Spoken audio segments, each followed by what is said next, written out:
Hey guys, it's Mitch. How's it going? Well, this storyline eventually had to come to an end. Although I guess if any storyline theoretically was going to stretch on forever, this was going to be the one. It got pretty epic and kind of crossed all space and time, really. We're going to take a look today at Walt Simonson's last issue of Fantastic Four number 354. So just before we get into it, if you enjoy the channel, if you feel like you might want to help out a little bit, go subscribe to my Patreon. Links are in the description, gives you early access to everything I do. Helps out the channel, helps to buy new comics. So not counting the issue of Fantastic Four drawn by Art Adams that I covered, this will be the 11th video I've done on Walt Simonson's run on the Fantastic Four. Starting in Fantastic Four number 337, which started this whole cross-time caper with the Fantastic Four traveling to the end of time to try and stop Galactus from destroying the universe, to going back to the Mesozoic era, being stranded in a prehistoric jungle without any of their powers, taking a quick bop over to an alternate dimension to deal with Robo-Stalin, and now having been captured by the Time Variance Authority. We also snuck in the return of Doctor Doom in there, who hadn't been seen in quite some time. So that's where we're at. The Fantastic Four are currently in the custody, well, they've currently just escaped custody of the Time Variance Authority. Currently, the Thing and the Human Torch are tearing up the TVA's generators, and the TVA are trying to do some negotiations with them to try and get them to stop. Meanwhile, Sharon Ventura has transformed back from the female Thing to her human form and is being held hostage by Mobius and the TVA. And Mr. Fantastic and the Invisible Woman are currently hiding and mucking around with the TVA's computers while they're, distracted by Ben and Johnny. So that's where we're starting things off. We might as well get right into this. Walt's going to have some fun with this, and this has already been one of the craziest storylines I think I've read in comics. Like, for sci-fi adventure, I don't know how you do better than this. Like, you could argue that you could find another sci-fi story that's better written, that goes more hard sci-fi. Walt doesn't give a shit about hard sci-fi. Or that's better drawn, potentially, depending on your tastes. But for the combination of art and writing, I don't think you beat this at all. So let's start with the cover.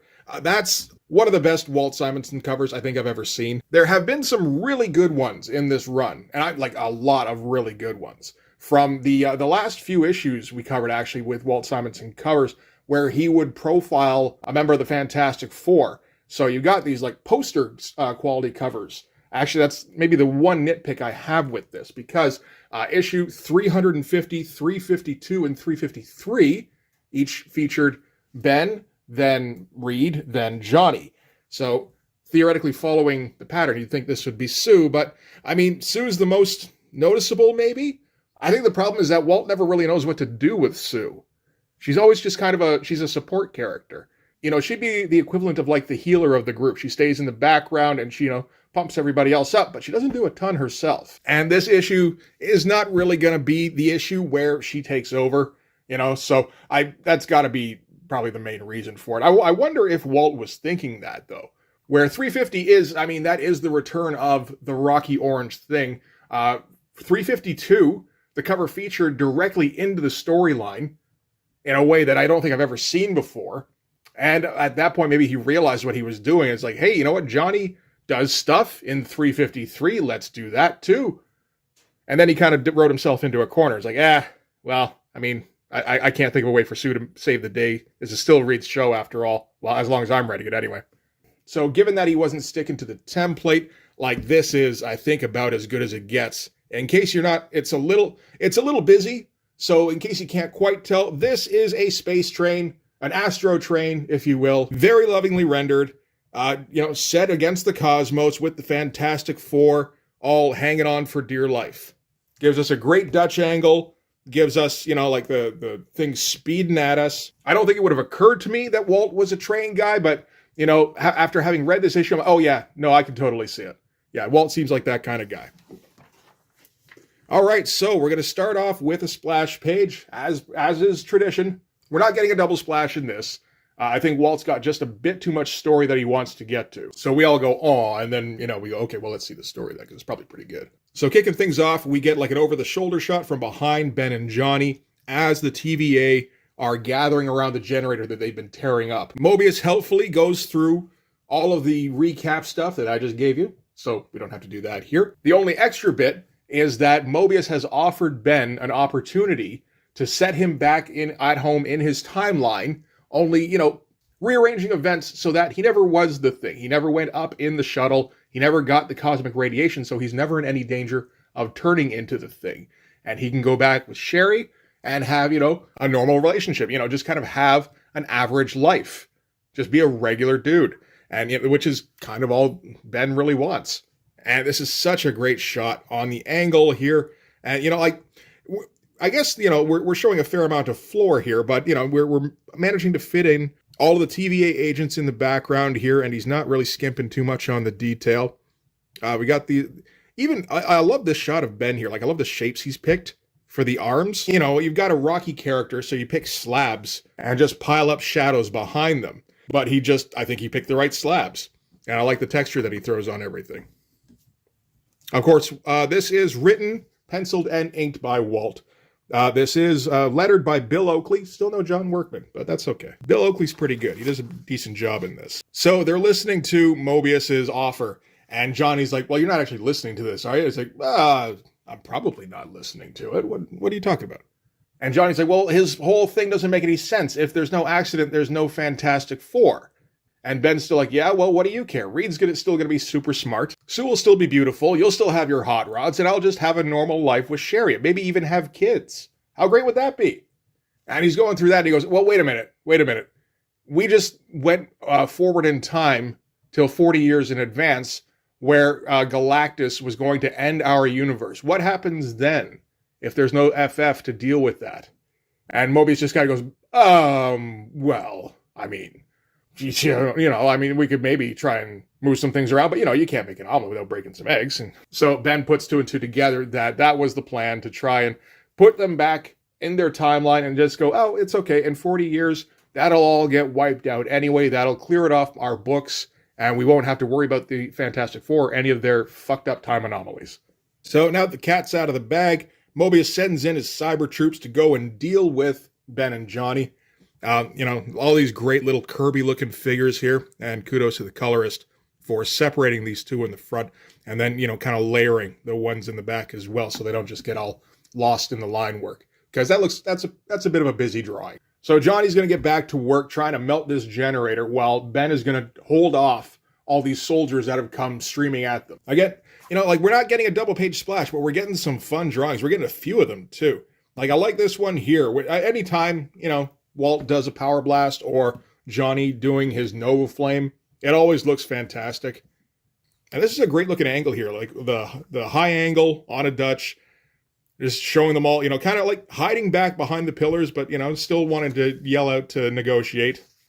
It's good stuff. The soldiers start piling in, and, Ben's holding them off fairly well. He's in his mutated state, so he's got increased strength and probably durability. And at first he's all bluster about, I can do this all day.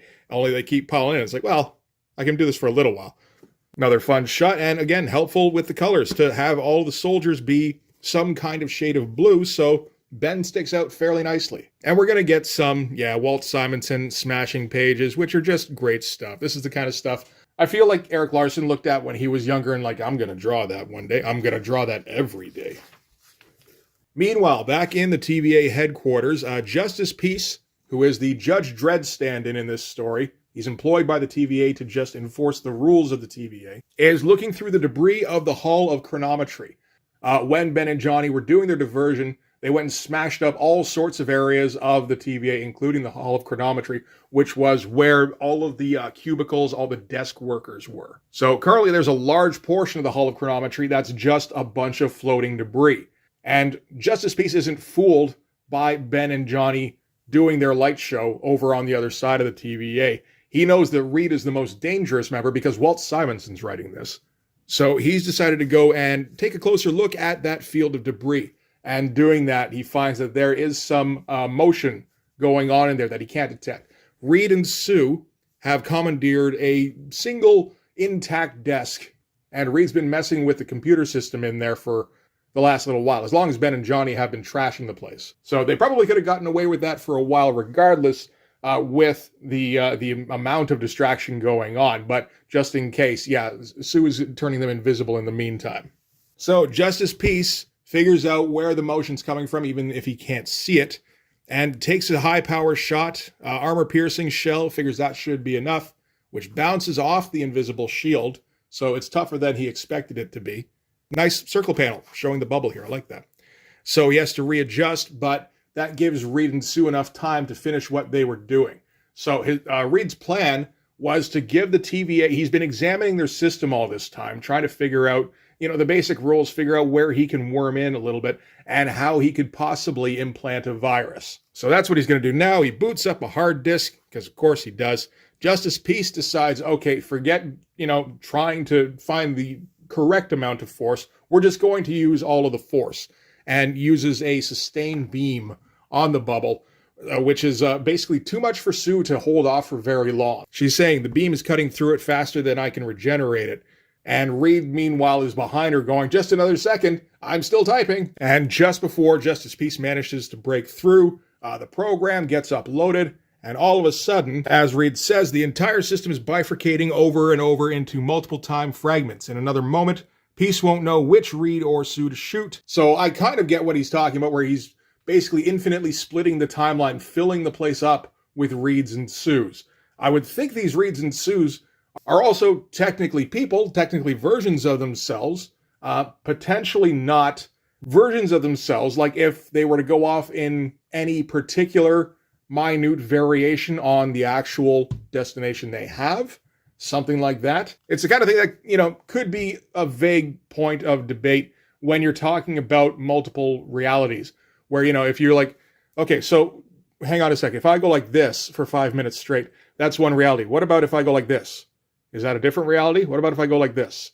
And this is kind of the visualization of that, I think, where they're just basically stepping in different locations. And Walt's going to represent this by just photocopying the central panel here and just doing smaller and smaller strips on the sides here, which is, a pretty good visualization.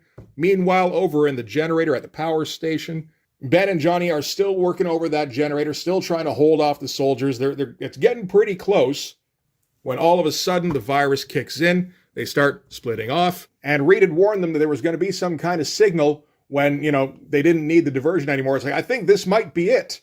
Theoretically, one of the handy things about doing this kind of treatment is that, you really only have to draw this central image, and then you can just keep pasting up photocopies, except that they're all, you got to cut up 4 copies and paste them all up. I don't know that you're saving yourself any time, really. It's a fun representation, though. And Mobius and Sharon experience the same thing. And Mobius is like, I knew we should have left the Fantastic Four's powers turned off when they were in the Mesozoic era. So, which confirms for Sherry that that's what happened there. This is the first time that has been confirmed. So she's going to judo flip him and start running towards Ben and Johnny. Even though that's, where all the conflict is, where all the danger is, but, that's also where she's the most protected, right? Not going too strenuous on these panels, I think, because these are a little bit labor intensive. And we still got some big, wow kind of images coming up that I think Walt's trying to save himself for. So Ben and Sherry and Johnny all race off to, where do they go to? He told us to meet him at the departure gates when things started to happen. And if stuff ain't happening right now, I don't know what is. There you go. And as soon as they walk through the gates of the departure area, all of a sudden, this splitting technique disappears. So that's the boundary of the effect, which, again, nicely visualized. They enter the place, and there's a big old steam locomotive in this departure bay. Reed and Sue have already loaded up. They've found themselves a weirdo train enthusiast alien who's just so stoked to be able to take his train out into the stars, saying that these are the best darn vehicles in the Omniverse. So I think Walt's a train guy. And Reed's saying here, so Casey here has kindly agreed to run a special train for us to Earth in return for certain goods, so we best be on our way. So just before they're about to take off, Sherry's like, what did you say the price was for a ticket on these? And Reed's just like, I didn't. And then they're off. Get the train rolling out through the tunnel here. And there we go. Astrotrain is in effect. Officially off the rails, you could say. It's the kind of thing where hard sci-fi goes, you can't have an Astrotrain in a sci-fi adventure. And Walt goes, choo-choo, motherfucker. I already did it. It's in print. You can't stop me now. Justice Peace appears right when they're pulling out of the station. And him and his, Harriers, whatever, start taking off after them, and they're a little bit faster on their little skips here. Sue's going to start trying to knock them off their cycles by tossing some invisible spheres at them. So, you can't see them coming. You can't exactly brace for it. And I vaguely wonder if this was like Walt's attempt to kind of fabricate a situation that he could spin into a Sue cover. And he's like, that's still not enough. Fuck it, I'm putting that train on the cover. So all of Justice Peace's deputies get knocked off their skips. But Justice Peace himself, naturally, is able to grab a hold and takes a bunch of pot shots while he's trying to get himself secured on board. And yeah, again, in case you weren't sure if this was supposed to be the Judge Dredd stand-in, he ends by going, no lawbreaker escapes from Justice Peace. So yeah, no, this is totally Judge Dredd. But like, how great is this shot? Like, this angle doesn't even make any sense. You get this awesome locomotive here. Like, I don't give a shit about trains, but I like when Walt draws trains, because he obviously is enjoying this shit. Like, between this and, like, the subway in X Factor number, I think it was 36, it's like, why would you put so many trains in your art? And it's like, well, if you like drawing them, I guess that would make sense now, wouldn't it? All right, so Justice Peace is racing along the top of the locomotive in space, which is so great. Johnny goes out to meet him, and Johnny could incinerate him immediately if he weren't, a member of the Fantastic Four. So he takes a quick warning shot to try and drive Justice Peace back. Justice Peace doesn't play that and hits him with like a combination of retardant foam and like super glue, essentially, and glues him to the top of the train. So he's even got like a variation on the Lawgiver where, you can have the different variations of ammunition. So then Ben leaps into action. Nice dynamic shot here. Takes a big swing at Justice Peace. I think he makes contact here, but again, he's pulling his punches because he doesn't actually want to knock him off the train or, maybe do some serious damage to him, but that's his mistake because Justice Peace recollects himself, knows that he can't shoot at the thing and really expect it to have any effect. So instead he shoots the top of the train out from under him. And so he falls through. That'll only give him a couple of seconds, but it's enough for him to maybe take control of the train and disable it. And, after that, it's fine if the Fantastic Four capture him. It won't be able to be fixed fast enough to get away before the TVA get here. But, we're ending with some fun, kind of slapsticky action stuff. It's all good, going with some non-standard panel configurations. I like that. This is funny. I was doing Brat Pack earlier this week. And, Rick Veitch is doing this stuff constantly on every page, where he's just coming up with crazy shapes of panels. And looking at this now, it's like, was he making fun of Walt a little bit? I mean, it's 1990 when Brat Pack's going on. So, Liefeld and Lee and McFarlane, all them guys, they're doing their thing. So I think that's largely what he's making fun of there. But it's like, man, Walt does that an awful lot too. So before he can, oh man, this ad is just not it, eh? None of these poses are any good. So anyway, like I was saying, Justice Peace, before he can make his way to the engine, he's knocked off his feet by Sue. So Sue, again, having a bit more of a prominent role here, where she's the one, because, she can just hold a force field down over him so he can't move now that he's been not taken off his feet. Becoming visible here, so she was able to sneak up on him. Knocks his gun out of his hand, and then scoops him up in a force bubble and is about to toss him over the side of the train when Reed yells at her to stop. So yeah, I think there is a little bit more of a focus on trying to get her more involved in the story because she really hasn't done much of anything for the Walt Simonson run. She gets some good lines in every once in a while, or she has like a key moment, but it's never anything big and flashy because that's not really how that character works.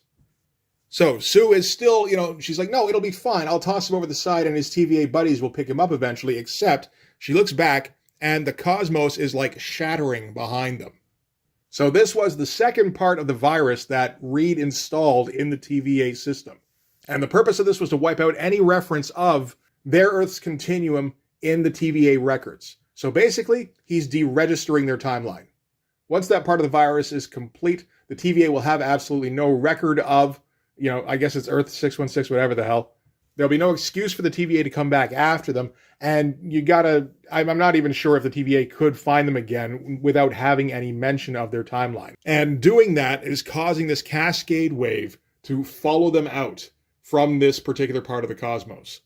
So if they tossed Justice Peace over the side, he'd get caught up in the wave and he'd basically be erased. He never would have existed. And in fact, they're in danger of also being caught up, which happens a little bit often in Walt Simonson FF stories. This also happened at the end of that Galactus storyline, essentially. But I mean, everybody saw Return of the Jedi, right? You know, everybody likes the bit where the Millennium Falcon is flying out of the Death Star, and you got the fireball coming up behind it, and it envelops it. Oh, I guess that's it for the Millennium Falcon. Oh no, there it goes. So by deregistering, this is altering the fabric of reality, basically cutting off any kind of access to their universe that the TVA had. So it's going to just wipe everything out in its wake. So Justice Beast naturally is not going to fuck with this train anymore because he kind of likes being alive. Or, you know, he's used to it anyway. I don't know how much he likes it. But safe to say he's not interfering anymore. Reed gets Casey here to crank up the accelerator and just get us out of here as fast as they can. Again, fun shot to get one of those great Walt angles in flight where it's just like a right angle. Thing and Johnny are still, you know, they're a little bit miffed about how that fight went because they got taken care of pretty handily. And they're not 100% convinced that Justice Peace isn't going to start anything once it starts, you know, once they've cleared themselves from the wave. Justice Peace is like, no, I'm not going to do anything. I don't have access to the TVA anymore. I'm not bound by their rules, so you haven't broken any. And honestly, I'd been thinking about returning to my old life anyway. The TVA has become way too top-heavy, way too focused on bureaucracy. And it's time to look for some new laws to go uphold. So I was like, okay, that's cool. We've resolved that particular conflict. Good. We're still going to get crushed by this wave, though, because we're not going fast enough. But since the locomotive is powered by a fusion warp interface, they're already running at maximum combustion levels, and Johnny gets in there and goes, okay, well, how about if we operate at better than maximum levels? And starts shooting Nova Flame into the engine. The thing runs back to the passenger cars and starts smashing the coupling that's fastening them so that they can cut loose the dead weight. So they're going as fast as they possibly can now, basically. Bill Oakley's putting in work with these sound effects. You know, I'm assuming that Walt's the one coming up with the sound effects. Is that they're always this kind of similar in Walt things like Bizow or Fathum or Thrak or Shlunum. And this lettering looks kind of similar to the kind of stuff Chris Iliopoulos would do a little bit later. Although John Workman also does this kind of stuff. Very squared off. Very obviously ruled. Not that I have a problem with it. But anyway, yeah, so they're running at maximum efficiency here. It's still not fast enough. That wave is still going to catch them. And it starts crashing down on them. But Sue apparently can hold off the erasure of the space-time continuum with an invisible force bubble. So, okay, why not? Again, maybe fishing a little bit for stuff for her to do. Like, we've already had Ben and Johnny do their thing to help the train go faster. Yeah, it makes some sense that Sue would pitch in somehow. That seems a little bit much, but why not? We're nearing the end of the book here, I guess. These effects are wild, too, with, all of reality just cracking and crashing around them. And they barely make it out. Bit of a shame he couldn't get, like, a splash or a double page spread out of that. I think he did in Fantastic Four 3, I want to say it was 341. The big double page splash that was mostly white, except for the FF down in the corner here. I guess you don't exactly need to do two of those spreads, right? But anyway, they've broken clear of the wave, so now they're basically ripping through reality, I think, and they come up on the stop that is basically where Justice Peace is going to have to go and jump off so that he can reach his homeworld. So he, just jumps off the train yelling, "Farewell, break no laws, and you shall have peace no more," which I thought was pretty good. Ben thought it was pretty good, too. He said he didn't have a sense of humor. But look at this great-looking train thing, eh? That's so much fun. So now they've made it back to their reality. Everybody's safe. Now it's just time for them to pay their fare, which is apparently their clothes, because Casey here is running like a black market on Earth fabrics. I guess Earth fabrics are highly sought after. No mention of the fact that these are unstable molecules, which I assume they would have to be. So not exactly run-of-the-mill Earth clothes, but maybe that just makes them a bit more valuable. Maybe. Who knows? So yeah, we're just going to get the Fantastic Four jumping off the train pretty much naked. I'm not sure exactly why it had to be that, but at the same time, it's like, well, what else did they have that they could give him for their fare? Assuming that we have to go with a fair idea. And I think you do kind of have to. You just like, why? I guess maybe the joy of ripping around in the cosmos in his train is an idea, but it's better if you have something transactional. And they really don't have anything else on it, so I guess. So they crash down. Sue protects them with another invisible shield. They just kind of go bouncing around in their hamster ball. And they come to somewhere in Four Freedoms Plaza. We're not going to draw it, really, but they say it, so we can believe it. And for some reason, Ben has transformed back into his original thing form, the regular run-of-the-mill. Everybody knows the round orange thing. He's that guy. And Johnny's like, why'd you turn back into your old self? And things just like beats me. Maybe somebody up there just likes me better like this. It's like, yes, like my editor. And we end off with Ben and Johnny cussing each other out while Reed and Sue and Sherry are going to go back upstairs to go and find something to wear. And so it's like everything has returned back to status quo, which is the perfect point to hand off after you finish your year-long run. As they say, when you're done playing with the toys, you put them back in the toy box for the next person, right? That's what Walt did. And no mention here, I don't think, that this is Walt's last issue, which doesn't seem right to me. I'm trying to think of the next thing Walt would do for Marvel. I can't really think of anything. This is July of 91. Image isn't a thing yet, so it's not like you jump directly to Cyberforce number 0. Yeah, no, I think that's the last thing he does at Marvel for a while. The next thing I can tell that he does, he's working on a bunch of different stuff at DC and doing RoboCop versus Terminator for Dark Horse with Frank Miller, which is crazy, and I really should touch on at some point. So I wonder if there was maybe some hard feelings or something at the end here. Usually you get some kind of send-off. I feel like that should have been the case. I know the next one is written and drawn, I think, by Al Milgrom. And I remember picking that one up and being like, oh, this isn't the same book. You know, nothing against Al Milgrom or anything, but like, when you're going from Walt, you know, that's a tough act to follow. And then that was followed up with like Paul Ryan, and he would stick on there for a while.